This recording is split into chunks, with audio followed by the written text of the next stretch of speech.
Kalian masih ingat pemain-pemain bernama Julian Fubert atau Robinson Drenthe? Mereka adalah contoh dari serangkaian pemain aneh bin ajaib yang pernah direkrut Real Madrid. Meski dikenal sebagai jagonya bursa transfer, nama-nama tersebut jadi bukti bahwa Madrid ternyata sering berspekulasi dalam mendatangkan pemain. Menariknya, El Real juga kerap menunjuk pelatih dengan reputasi nggak jelas. Nggak percaya? Berikut adalah daftar pelatih aneh yang ternyata pernah menukangi Real Madrid.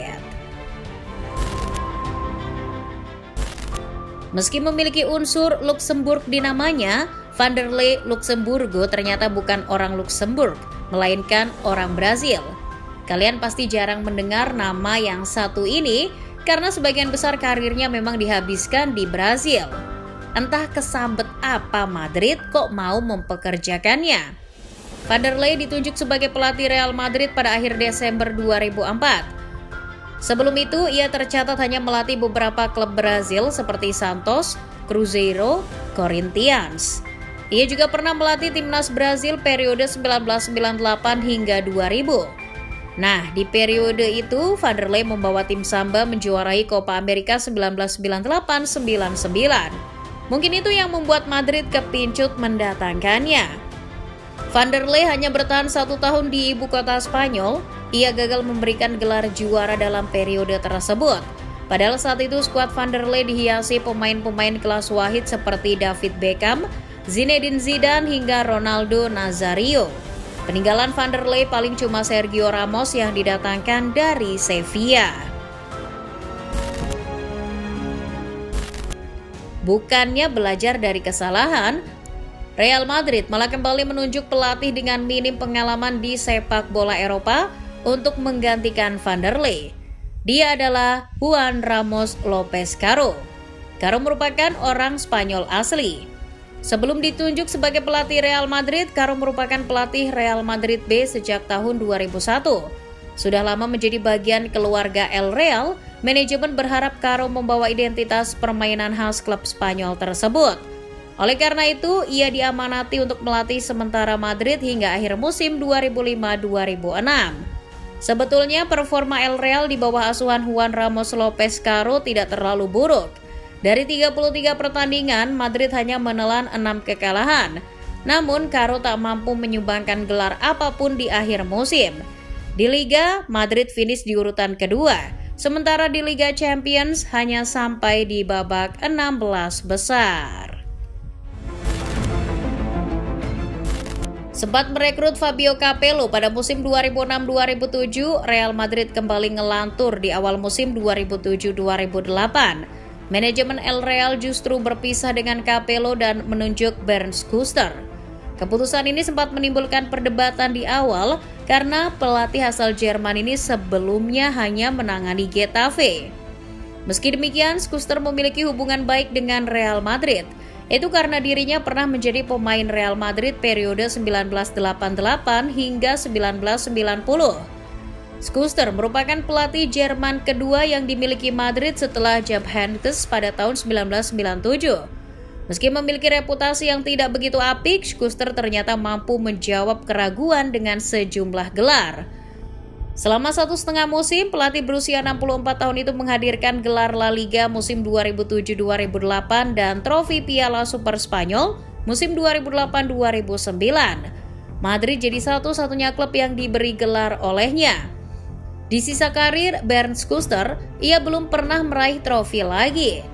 Kini meski belum memiliki klub sejak 2019, sang pelatih belum menunjukkan indikasi untuk pensiun. Musim 2008-2009 baru setengah jalan, tapi Real Madrid sudah memecat Bernd Schuster. Kembali mempunyai kesempatan untuk mengupgrade kualitas pelatih, Real Madrid masih saja mempercayakan posisi tersebut kepada nama yang tak begitu terkenal. Dia adalah Juan de Ramos, pria kelahiran Pedro Munoz, Spanyol. Los Blancos menunjuk Ramos untuk menangani tim di sisa musim 2008-2009. Di balik namanya yang kurang tenar, pelatih yang satu ini ternyata memiliki reputasi cemerlang di dunia sepak bola, terutama Spanyol. Sebelum menangani Madrid, Ramos pernah mengantarkan Sevilla menjuarai Europa League 2 musim berturut-turut pada 2005-2006 dan 2006-2007. Ramos juga tercatat sebagai pelatih terakhir yang memberikan trofi kepada Tottenham Hotspur. Pria berusia 69 tahun itulah yang mengantarkan Dimitar Berbatov CS menjuarai Carling Cup pada musim 2007-2008. Sayangnya, ia tak mampu melanjutkan kesuksesan itu di Real Madrid. Meski berbekal pemain-pemain hebat, Ramos gagal menghadirkan trofi dalam waktu 6 bulan. Layaknya keledai yang jatuh ke lubang yang sama, Real Madrid kembali mengulangi kesalahan yang sama dalam menunjuk pelatih baru. Untuk menggantikan Juan de Ramos yang gagal total, Real Madrid malah mempercayakan kursi kepelatihan pada pelatih asal Chile, Manuel Pellegrini pada awal musim 2009-2010. Sebelum menangani Madrid dan menjuarai Liga Inggris bersama Manchester City, siapa yang kenal Pellegrini? Apalagi sebelum ditunjuk oleh El Real, Pellegrini berstatus pelatih Villarreal. Lucunya lagi, Villarreal adalah klub pertama Pellegrini di sepak bola Eropa. Jauh sebelum itu, Pellegrini hanya berkutat di sepak bola Amerika Latin, jadi tak ada yang bisa diharapkan darinya. Warisan paling berharga dari kepemimpinannya adalah hadirnya Cristiano Ronaldo dan terbentuknya Los Galacticos Jilid 2. Meski sempurna dari segi materi pemain, Pellegrini masih saja tak menghasilkan trofi untuk Real Madrid. Setelah Manuel Pellegrini, Real Madrid mulai waras dan menunjukkan keseriusan dalam membentuk tim. Mereka sempat dilatih oleh Jose Mourinho, Carlo Ancelotti, dan meraih hat-trick Liga Champions bersama Zinedine Zidane. Namun setelah kepergian Zidane pada tahun 2018, Madrid kembali kebingungan dalam mencari pelatih.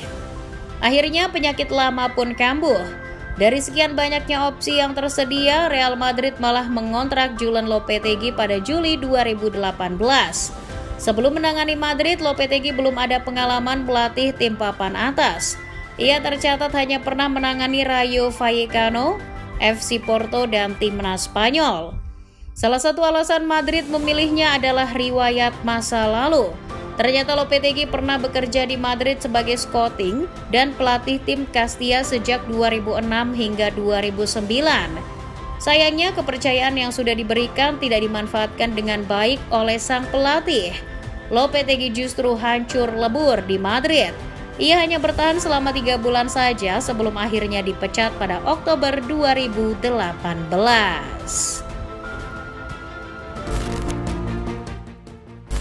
Sebelum bereuni kembali dengan Zinedine Zidane, Real Madrid pernah ngide untuk menciptakan Zidane yang lain dengan menunjuk Santiago Solari sebagai pelatih utama Real Madrid. Sebelum ditunjuk langsung oleh Florentino Perez untuk menjadi pelatih sementara di akhir tahun 2018, Solari merupakan pelatih Real Madrid Castilla. Kesempatan ini pun tak disia-siakan oleh Solari. Ia langsung membuktikan kebolehannya dalam meracik skuad dengan memberikan 4 kemenangan beruntun untuk El Real. Performa apik ini membuat manajemen berubah pikiran.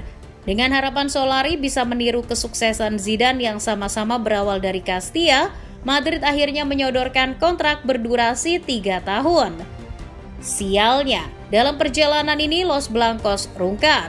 Solari bukan pelatih yang tepat untuk Madrid. Pelatih asal Argentina itu hanya bagus di awal saja.